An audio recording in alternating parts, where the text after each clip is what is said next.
RBI has released India's latest global service trade figures, offering insights during a period of global economic uncertainty.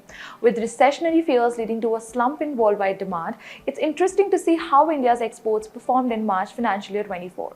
Let's delve into the breakdown of these figures, paying particular attention to the emerging trend of service exports. But first, let's try to simplify this. Trade is typically done in two categories: merchandise or goods, which includes items such as clothes, fertilizers, cereals, chemicals, etc., and services, which include software, consulting, research, and development. Despite ongoing global challenges, India's export sector, including both goods and services, are projected to reach an all-time high of $776.68 billion in financial year 24. This figure surpasses the previous record of $776.4 billion set in financial year 23. Overall, imports in financial year 24 are estimated to be $854.8 billion, exhibiting a negative growth of 4.81% over financial year 23. The trade balance for the same period jumped from minus $121.62 billion to minus $78.12 billion. Now, if you look at the export breakup, merchandise exports has declined by 3.1%, but service exports rose by 4.39%. However, the growth of service exports has declined from 26.7% in financial year on year-on-year basis. Hence, India's overall exports, goods and services, saw only 0.04% growth at $776.68 billion in financial year 24. Latest RBI report shows that India's service exports dipped slightly in March 2024, declining by 1.3% to $30 billion. This was accompanied by a positive trend in imports, which fell by 2.1% to $16.61 billion. Now, despite the dip in exports, India maintained a trade surplus in services for March 2024, amounting to $13.4 billion. India's service sector trade showed a positive trend in the past 2 months, according to the Commerce Ministry data.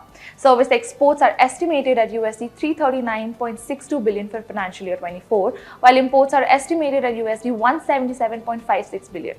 Service exports account for more than 40% of total exports due to robust demand, rising investments, and growing exports. Now, looking at the 10-year performance of service exports.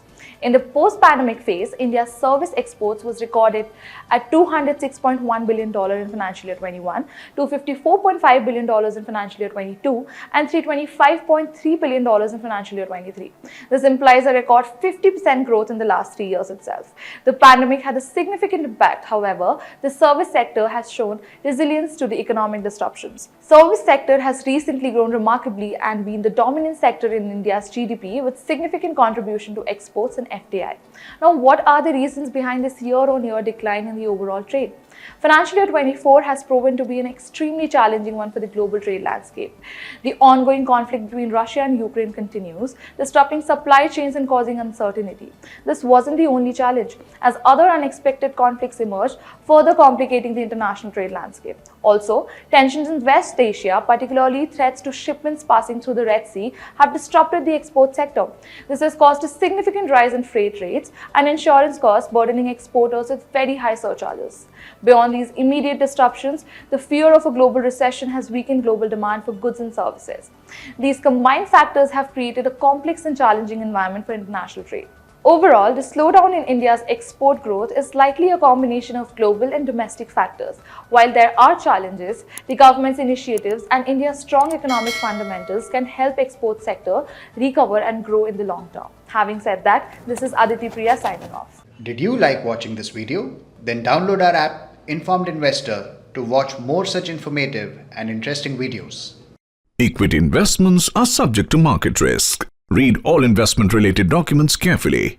Visit www.researchandranking.com.